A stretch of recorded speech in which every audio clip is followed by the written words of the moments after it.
बुढ़ापे का कड़वा सच। एक गांव में एक बूढ़ी औरत रहती थी। उसका पति मर चुका था और उसके बेटे भी चल बसे थे। उसका इस दुनिया में कोई नहीं था। रिश्तेदार के नाम पर बस एक भतीजा था। बूढ़ी औरत उसके लिए उसका पति और बच्चे बहुत सारा पैसे छोड़कर गए थे, जो अब उस भतीजे के नाम पर हो गई थी। भतीजा पैसे के लालच में ही बूढ़ी औरत को अपने घर ले गया था। भतीजे का नाम राम किशन था। राम किशन की पत्नी का नाम लीला था और उसके 3 बच्चे थे। बूढ़ी अम्मा को वह ना तो टाइम से खाना देता था और ना ही उनकी देखभाल करता था। बस उसके पैसे का उसे लालच था, इसलिए राम किशन ने उसे अपने घर में रखा था। राम किशन के बच्चे दोनों लड़के भी बूढ़ी अम्मा को बहुत परेशान करते थे। कभी उसके ऊपर पानी डालते तो कभी उसे नोचते थे। बूढ़ी अम्मा उन पर चिल्लाती थी और गालियां देती थी। जब उसे वह खाना खाने के लिए कुछ भी नहीं देते थे, राम किशन की पत्नी लीला बूढ़ी अम्मा को रात का बचा कुचा खाना ताने मार कर देती थी और बोलती थी, ले बुढ़िया खा ले। राम किशन की बेटी बूढ़ी अम्मा से बहुत प्यार करती थी। वह चोरी छिपे अपने हिस्से की मिठाई और खाना बूढ़ी अम्मा को दे देती थी। राम किशन के बड़े बेटे की सगाई थी। औरतें अंदर नाच गा रही थी और ढोल बाजे बज रहे थे। पूड़ियाँ बन रही थी और सब्जियों के बनने की खुशबू आ रही थी। बूढ़ी अम्मा सोच रही थी कि पता नहीं कब मुझे खाना खाने देंगे। बूढ़ी अम्मा राम किशन की पत्नी के डर से बाहर नहीं निकली। वह अपने कोठी में ही बैठी बैठी खाने के लिए देख रही थी, क्योंकि उसने 2 दिन से कुछ नहीं खाया था।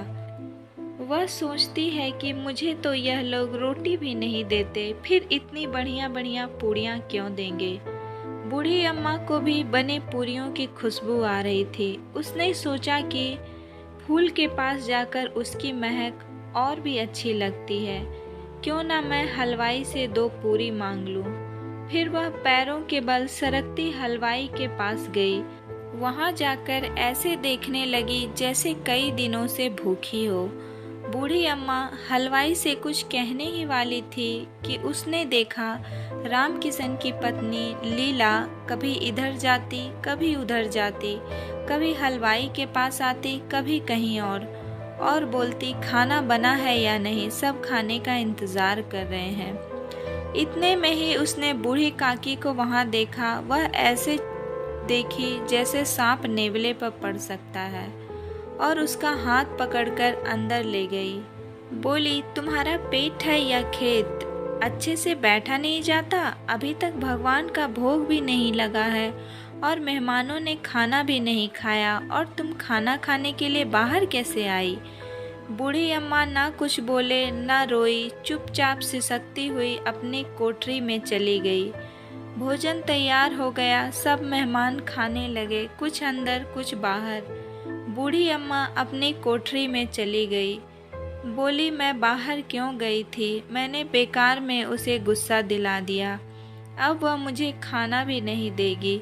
उसके पेट में वह पूरियों की खुशबू बार बार आ रही थी।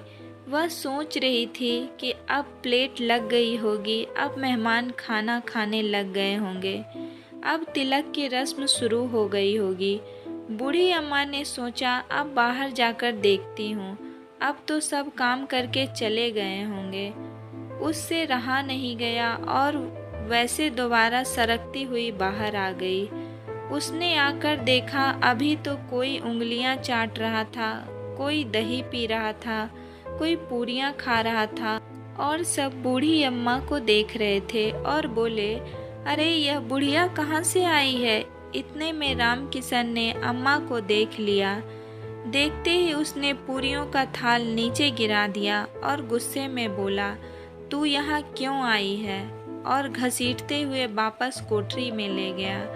राम किशन की बेटी लाडली यह सब देख रही थी। उसे बड़ा दुख हुआ। वह चिल्लाई और बोली, अगर मेहमानों से पहले अम्मा खा लेगी तो क्या बिगड़ जाएगा? यह मेहमान भी तो खाना खा रहे हैं। पर वह अपने माता पिता के डर से और कुछ ना कह पाई।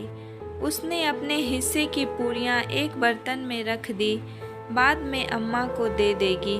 सब मेहमान चले गए। रात में उसकी माँ और पिता भी सो गए। तब वह चुपके से उठी और अम्मा की तरफ जाने लगी। जब राम किशन घसीटते हुए लाया था तो उसके हाथ पैरों में पत्थर से चोट लग गई थी और वह बेहोश हो गई थी। उसे कुछ याद नहीं था। अब अम्मा को थोड़ा बहुत होश आया। उसने सोचा अब तो सब मेहमान खाकर चले गए होंगे। इन पूरियों की वजह से बेकार में इतनी चोट खाई, पर इस भूखे पेट का क्या करूं? फिर सोचने लगी अब तो सब चले गए होंगे, सब कुछ खत्म हो गया होगा।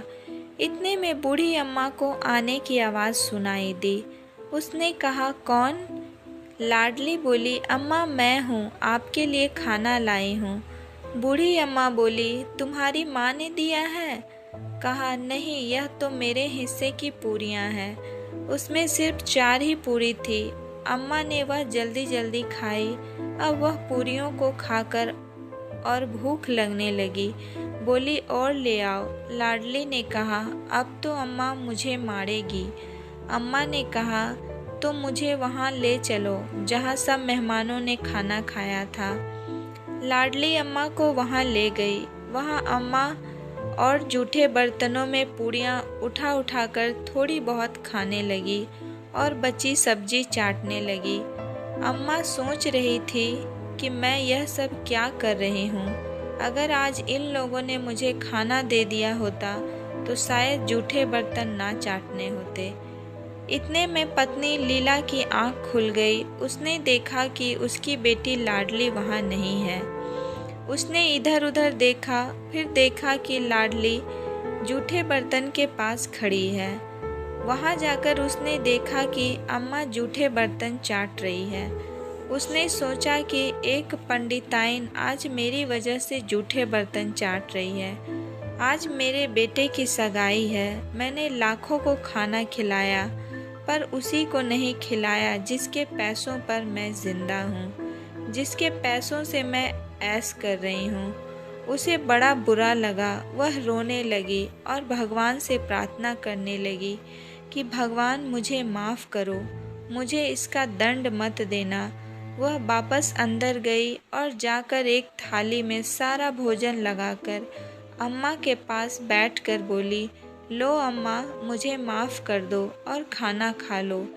जैसे एक बच्चे को टॉफ़ी दे देने से वह बहल जाता है, उसी तरह मैं खाने की थाली देखकर सब कुछ भूल गई और उसे माफ़ कर दिया। तो दोस्तों, मेरी आज की कहानी आप लोग को कैसी लगी? अगर पसंद आई हो तो प्लीज़ लाइक करें और ज़्यादा से ज़्यादा लोगों तक ज़रूर शेयर करें। तो मिलूँगी नेक्स्ट स्टोरी के साथ।